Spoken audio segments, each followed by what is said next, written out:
Então vamos lá, pessoal. Conforme prometido, a revisão.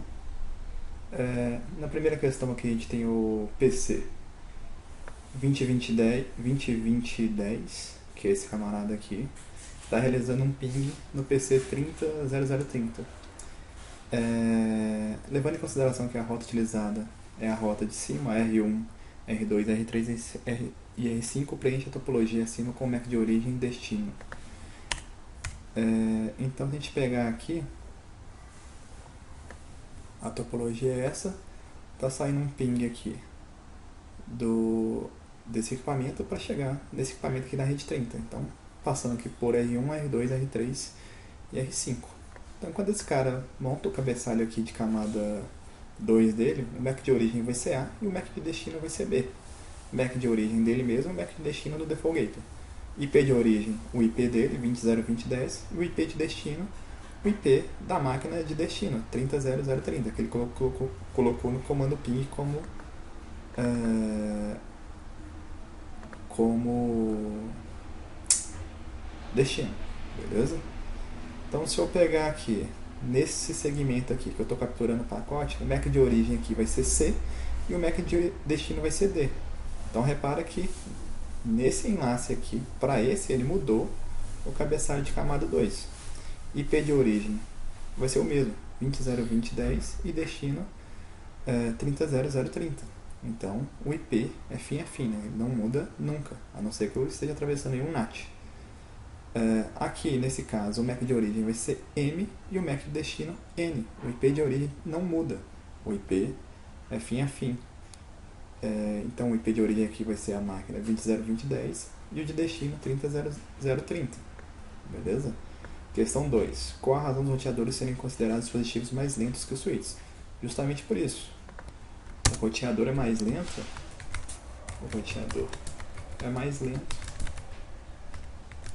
Pois precisa reconstruir o cabeçalho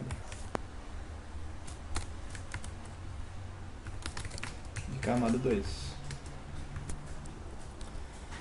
3. Preciso que o tráfego HTTP seja roteado por cima, ali no caso da topologia, R1, R2, R3, R5, e o tráfego de voz por baixo. Consigo realizar esse tipo de configuração? Com o protocolo de roteamento comum, SPF, EIGRP, RIP, você não consegue esse tipo de coisa. Você consegue rotear, o roteamento é sempre baseado no destino.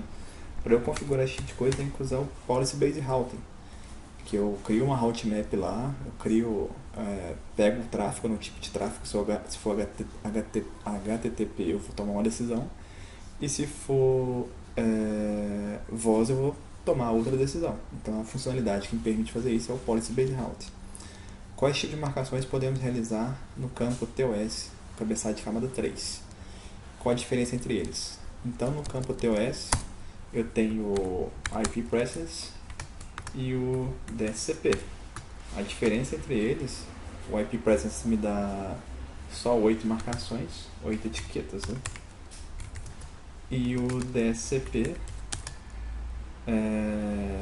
tem mais possibilidades, eu consigo ter mais etiquetas com DSCP. Qual a diferença entre FIFO, PQ, WFQ e LLQ? Então, FIFO, isso aqui são tipos de fila, né? FIFO, First In, First Out, é o primeiro que entra, é o primeiro que sai. Não é recomendado para voz porque eu não tenho nenhum tipo de prioridade. PQ é a fila prioritária. Não é recomendada para voz também porque esse tipo de fila, a fila prioritária, tem um fenômeno que a gente chama de Traffic Starvation, que é morrer de inanição, né? Então eu vou dar toda a prioridade para o meu tráfego prioritário e o resto do meu tráfego vai ficar sem nenhum recurso da rede. Então ele não é recomendado para tráfego de voz. Fila justa por peso, ou WFQ.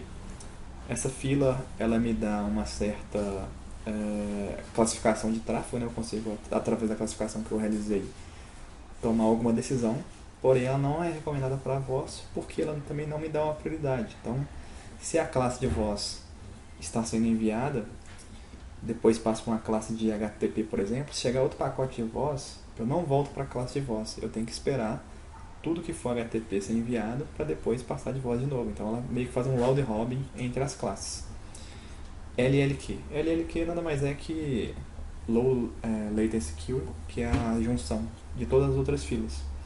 Então nessa fila eu vou ter a fila prioritária, só que eu não vou ter o problema de Traffic Starvation, porque eu consigo limitar para essa fila, por exemplo, 20% de banda só. Se superar esses 20%, eu enfilero esse restante. E o resto vira uma WFQ. E dentro de cada WFQ eu tenho uma fila First In, First Out. Qual fila devo utilizar quando tenho aplicações em tempo real? É a LLQ. 6. Quando ocorre algum condicionamento, os pacotes são enfileirados nas interfaces. Quando o espaço da fila se esgota, o pacote é descartado. Qual o nome dado a esse comportamento? Então a gente tem uma fila, essa fila está enchendo e eu tenho um tamanho máximo dessa fila. Então se essa fila superar esse tamanho máximo, que seria o buffer lá da interface, uma memória da placa do roteador,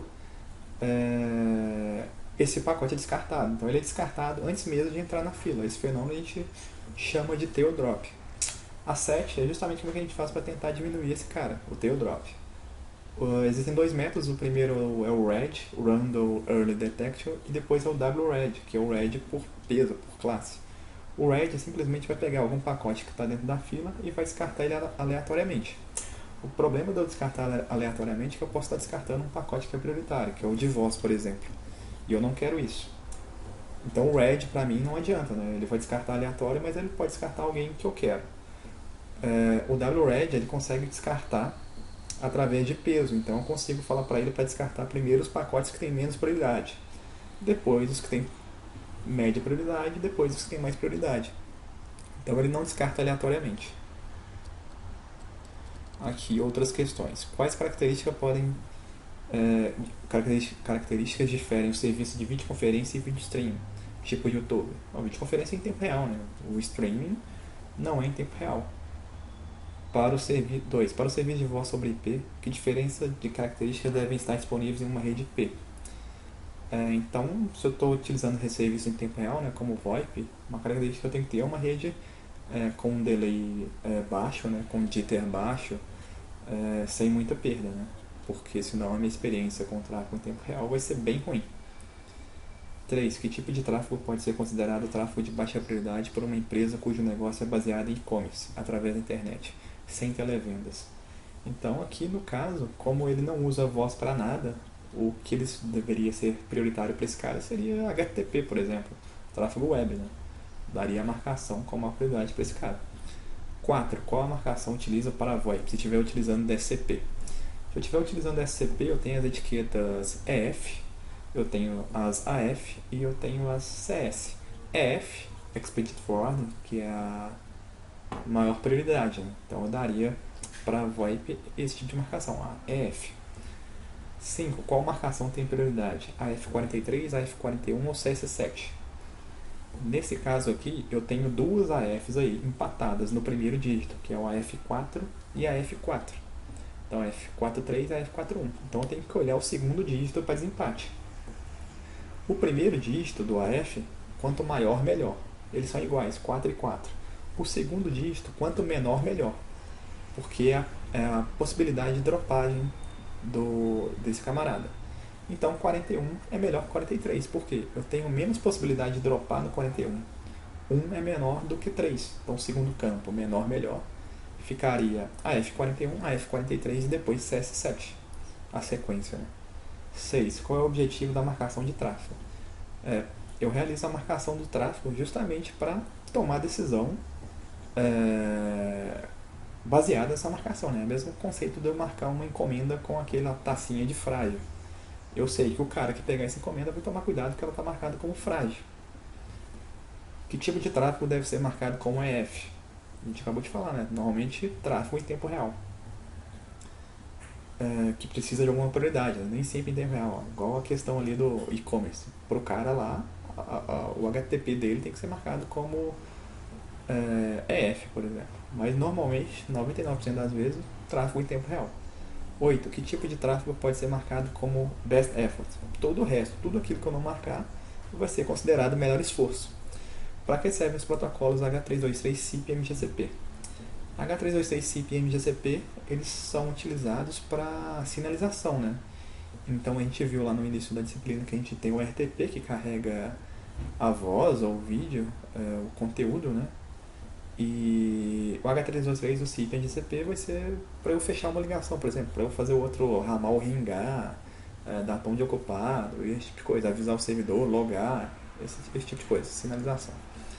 Faça uma comparação entre os três em termos de topologia, simplicidade, escalabilidade e maturidade. Então, topologia do H323 CIP e MGCP, eu fiz essa tabela, tem essa tabela nos slides lá, eu não vou explicar isso de novo. 11. Explique como é estabelecida uma chamada H323. H323 tem o processo de setup e o processo de filter. O setup, eu vou fazer o contato, né, com a outra ponta, e no filter eu vou negociar o codec, né? Então, por exemplo, se eu falo G729 e o outro cara fala G711, os dois só falam esse codec, a ligação não vai fechar, porque eu preciso dos dois codecs idênticos, né, nas duas pontas. O MGCP é um pouco diferente, eu sempre tenho que fazer a pergunta pro meu servidor, né? Eu não consigo fechar, por exemplo, uma ligação ad hoc no MGCP. 13. Mostra as principais diferenças entre os estabelecimentos chamados H323 e MGCP. Isso que eu acabei de falar. 14. Para que serve o Gatekeeper? Porque seu uso pode ser opcional. O Gatekeeper é utilizado como servidor central no H323.